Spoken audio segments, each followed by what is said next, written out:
Good afternoon. I'm pleased to be here with Dr. Williams, Ontario's Chief Medical Officer of Health.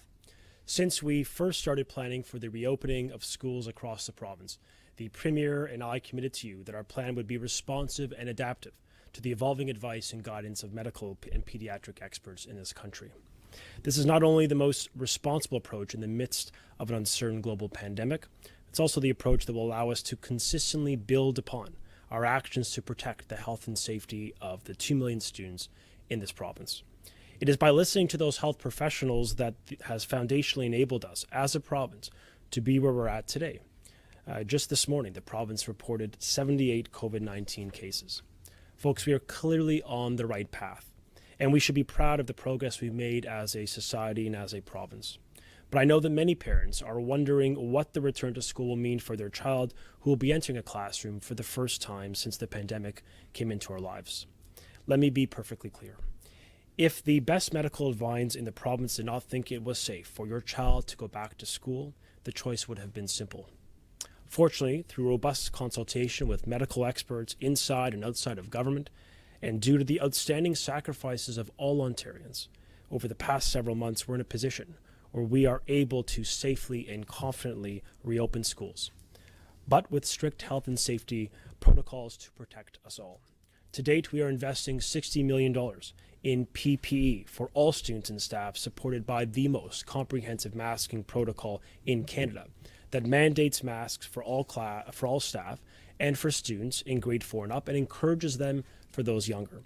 We are funding mandatory health and safety training of all teachers to make sure that their classroom and interactions with students always maximize safety.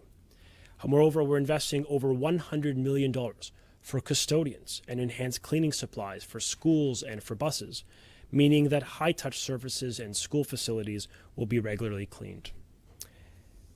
Ontario uniquely has a plan for aggressive surveillance testing of our students, and we stand alone as the only province in this country to have planned to hire 500 public health nurses into our school system to assist with surveillance testing, with symptom monitoring, and making sure the staff and students have the knowledge and the tools they need to stay safe. These investments, totaling over $300 million, position Ontario as the leading jurisdiction in per pupil funding for COVID-related supports and resources. No province has invested more in the safety of our students than ours, and we're proud of that. Folks, we're leading the nation, and indeed many jurisdictions in the world, on our layers of prevention approach to reopen schools safely, and we're backing that up with unprecedented investment. Like we said, our plan is a living document. It is responding to the needs on the ground with a singular focus on safety. Today, I'm proud to unveil the next steps of our strategy to safely return to class and build upon the layers of prevention we've already announced. Effective immediately, I'm directing that boards will be able to invest nearly $500 million in funding to support local priorities with a focus on greater social distancing in class. While many boards are already looking at utilizing out-of-school community spaces, this funding will also support them further to do that if it is required. To do this, I'll be expanding the ability of boards for this year only in a one-time request to access reserve funding, which is taxpayer dollars that are unspent, which can immediately be used for these priorities with a focus on greater social distancing. In addition to that $500 million investment, medical experts have emphasized the importance of improved airflow and quality. Now, currently in the province, we dedicate about $1.4 billion for school maintenance funding, which supports things like HVAC upgrades or water fountain renewals or washroom upgrades, things like that. However, we will go further. We will build upon this existing investment. Our government will be providing $50 million in new and direct one-time support for immediate ventilation and other HVAC upgrades to improve air quality in classrooms in this province. This will give peace of mind that the air our children are breathing is safe and that these upgrades can commence immediately. Finally, while we are dramatically and systematically improving the safety of schools, our children believe parents deserve a choice. Most, if not all, provinces in this country do not have a remote learning option for parents. Ontario does, and I want it to be strong, consistent, and quality for our children. The message was clear from parents that they want their children to have access to their teacher for the entire day and supported by live synchronous learning or Zoom-style classrooms. They want a greater focus on supports, accountability, and expectations and resources for their child. And we certainly agree. And while we have faced strong opposition to date from unions in this respect, we do know that students deserve what is best, not what is easiest when it comes to their education. And we hope for partnership with them to embrace what parents want and really ultimately what students deserve, which is a quality, consistent, live, synchronous learning experience, Zoom-style classroom province-wide. Now, today I issued a policy directive to all school boards mandating the minimum expectations and standards for educators who are teaching remotely this fall.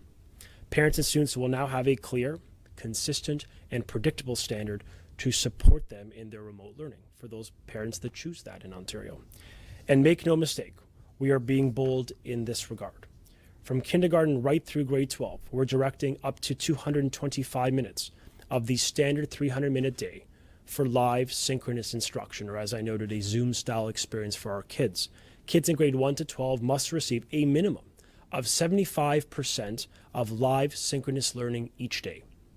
We would have gone to 100%. However, we do note that unions have raised concern about going outside of the 300-minute day for any one-on-one time, and therefore we've preserved 25% of that day for one-on-one support or small group support, which makes sense and which will be needed in our classrooms.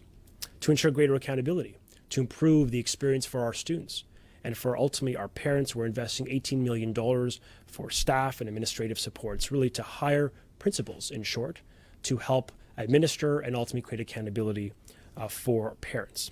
Now, within this funding, boards will hire principals and these support staff dedicated exclusively to online learning so that their singular focus will always be on maximizing your child's ability to succeed and creating an element of accountability so you have a point of contact and so that these kids remain safe and supported throughout.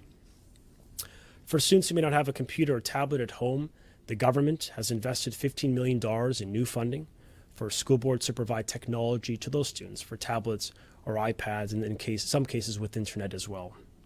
To put this all into perspective, when combined with our previous commitments made over the past few weeks, this means that school boards will be able to access nearly $900 million in targeted one-time funding to prepare them for a safe return to school. $900 million for the unprecedented measures we have taken to combat an unprecedented situation. This is a global pandemic amid an economic recession.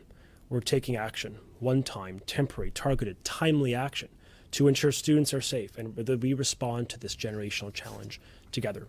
This is in addition to the $700 million we announced about a month or so ago as part of the Grants for Student Needs. It represents the highest ever investment in education in the province's history.